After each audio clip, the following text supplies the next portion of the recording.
Olha, quem está no mundo da tecnologia vive um dilema constante, né?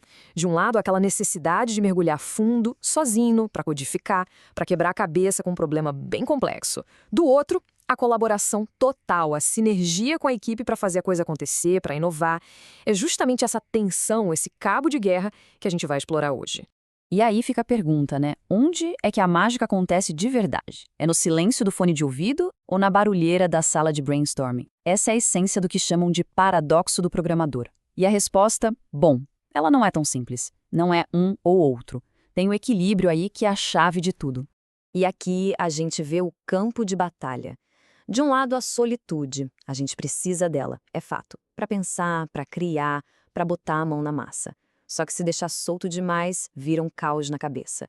Do outro lado, a sinergia, a força da equipe. É o que move a inovação, mas, nossa, como pode ser estressante quando cada um está remando para um lado, certo? E agora, como é que a gente navega nisso?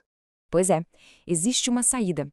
E a resposta para esse paradoxo todo vem da psicologia, de um conceito fascinante, chamado flow. O nome por trás disso é Mihaly Csikszentmihalyi, um nomezinho complicado, eu sei. Mas a ideia dele é simplesmente genial. Bora entender o que é esse tal de flow. Mas antes de chegar no flow, a gente precisa entender o nosso modo padrão. Sabe quando a gente não está fazendo nada e a mente começa a voar para preocupação, para ansiedade, para aquele problema de ontem? Pois é, isso tem nome. É a entropia psíquica. É a tendência natural da nossa cabeça de ir para o caos. É por isso que, às vezes, ficar à toa é tão agoniante. A mente odeia o vazio. E aqui entra um antídoto.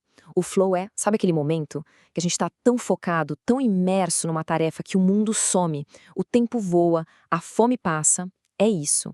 É esse estado de performance máxima e de puro prazer na atividade. E o mais legal é que dá para atingir isso tanto sozinho, codificando até de madrugada, quanto numa sessão perfeita de trabalho com a equipe. Agora, o que tem por trás disso tudo? É que, olha só, a gente precisa de gente, somos seres sociais. Mas, vamos ser honestos, as pessoas também nos cansam, né? Elas são nossa maior fonte de estresse. Por isso que saber ficar bem sozinho, focado, é um verdadeiro superpoder. E no trabalho, o jogo é esse. Não adianta ser um gênio técnico e não saber se conectar com ninguém. A grande sacada é ser um indivíduo incrível, com suas próprias habilidades, mas que sabe jogar junto, sabe integrar seu objetivo com o do time. Ok, com essa teoria toda na mão, vamos para a vida real. Chegou a hora de quebrar alguns mitos bem famosos aí no mundo da tecnologia, sobre como a gente descansa e como trabalha em equipe. Vamos lá, mito número 1. Esse todo mundo já ouviu e talvez até já tenha dito. Preciso ficar sozinho, sem fazer nada, para relaxar. Aquela ideia de que o ócio total é a melhor coisa do mundo. Então, a ciência diz exatamente o contrário. Na verdade, é nesses momentos, sozinho e sem rumo, que a gente se sente pior. Lembra da tal da entropia psíquica?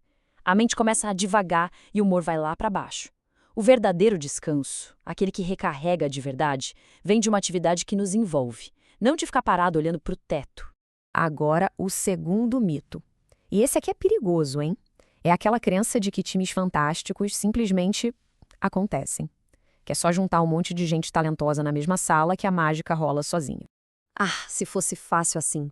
A verdade é que não tem mágica nenhuma. Times de alta performance são construídos, não nascem prontos. É como qualquer relacionamento bom na vida.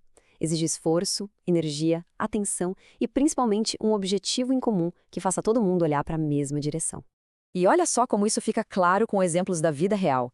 De um lado, o jeito certo de fazer.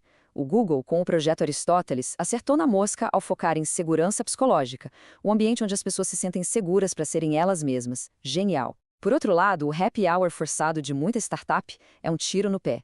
Uma socialização vazia, sem propósito, que acaba mais afastando do que unindo.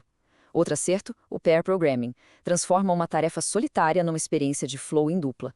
O erro, largar as pessoas em trabalho remoto sem preparo, sem ensinar a domar a solitude, o que só gerou mais ansiedade. Certo, já entendemos a teoria, já vimos os exemplos. Então, como a gente faz isso na prática? Vamos para uma espécie de guia, um passo a passo para criar esse tal de flow coletivo? O segredo aqui é que a liderança precisa ser intencional, precisa criar o ambiente certo. Isso passa por definir metas claras de interação, sabe? E, ao mesmo tempo, proteger o tempo de foco de cada um. Imagina só, um dia sem reuniões. Seria um sonho, né? É sobre equilibrar o ser especialista com o colaborar. E no fundo, o mais importante de tudo, construir um lugar de confiança, onde errar não é o fim do mundo, mas sim parte do processo. E tudo isso nos leva para um ponto final, que vai além das táticas de equipe e chega no que talvez seja a habilidade mais importante de todas para qualquer profissional hoje em dia. No fim do dia, a habilidade que realmente faz a diferença não é só saber codificar ou gerenciar um projeto. É saber gerenciar a própria atenção. É ter o controle sobre o nosso foco, seja mergulhando num código complexo ou navegando numa conversa difícil com o time. E essa frase, ela diz tudo. Quem aprende a dominar a própria atenção não só inova mais, não só produz mais, a pessoa é mais feliz no processo. E isso muda o jogo completamente. Então, para fechar, fica aqui uma provocação.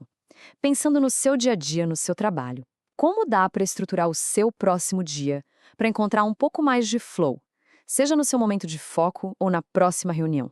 A pergunta fica no ar.